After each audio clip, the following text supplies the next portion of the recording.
Les prochaines baisses des taux d'intérêt, est-ce qu'elles pourraient être dues à Donald Trump?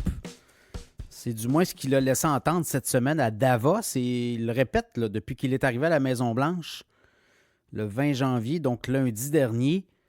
Et là, à Davos, il était en vidéoconférence, mais ce qu'il a dit essentiellement, c'est que je veux des baisses des taux d'intérêt.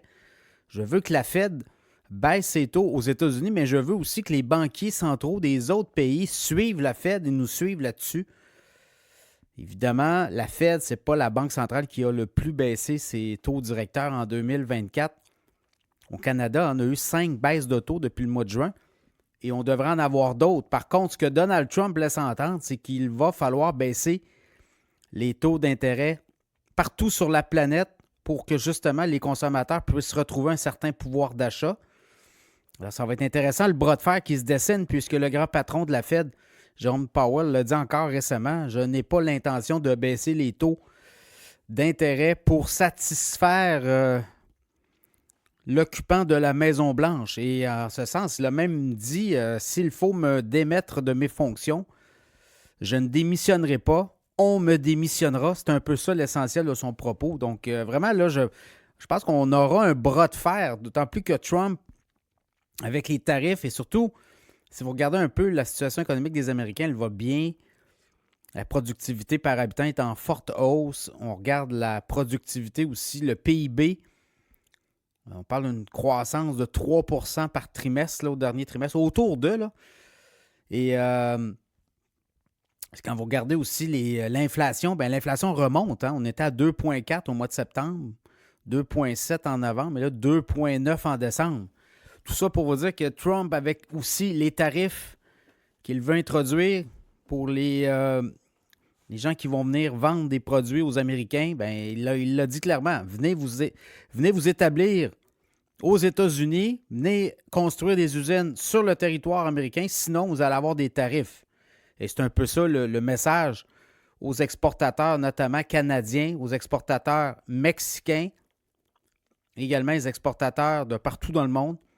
Là, il va le mettre des tarifs, donc il va créer de l'inflation aussi à l'interne, du point de vue interne, du côté du consommateur. Et là, ce qu'on craint, c'est qu'en plus de baisser les taux, et là, s'il fait pression sur la Fed de façon directe, ça pourrait créer une double inflation, ça pourrait créer une pression énorme là, à l'interne. Donc, on baisse les taux directeurs, donc on simule le loyer de l'argent, l'accès à l'argent sera beaucoup plus facile. Et là, on va créer une impulsion économique interne, mais également avec l'inflation des tarifs, bien là, ça va être une double inflation. Déjà que l'inflation est déjà à 3 % aux États-Unis. Donc, ça va être à suivre de ce côté-là. Chose certaine, Trump le dit, je veux travailler pour les consommateurs, non seulement des États-Unis, mais le reste du monde.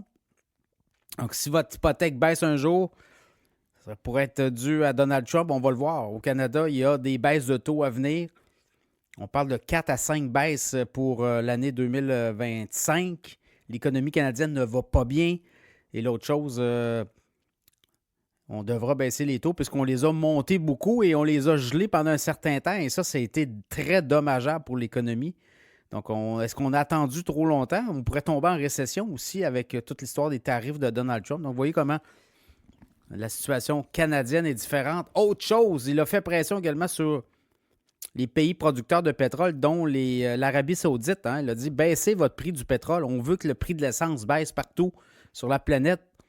Et l'effet a été immédiat là, suite à cette déclaration à Davos. Jeudi, bien, au cours des heures qui ont suivi, le prix du pétrole a baissé, le Brent, notamment le WTI. Donc voilà, Trump va pousser beaucoup là, en 2025-2026 pour faire baisser le prix du pétrole, le prix de l'essence. Donc, l'essence que vous allez mettre dans votre voiture. Également, lui, les voitures électriques n'y croient pas, donc va scraper beaucoup d'ententes comme ça pour justement faire en sorte que le moteur à essence, le moteur hybride aussi, les voitures hybrides, hein, c'est ce que les constructeurs américains poussent beaucoup là, comme modèle phare au cours des prochaines années. Bien, on veut vraiment aller là.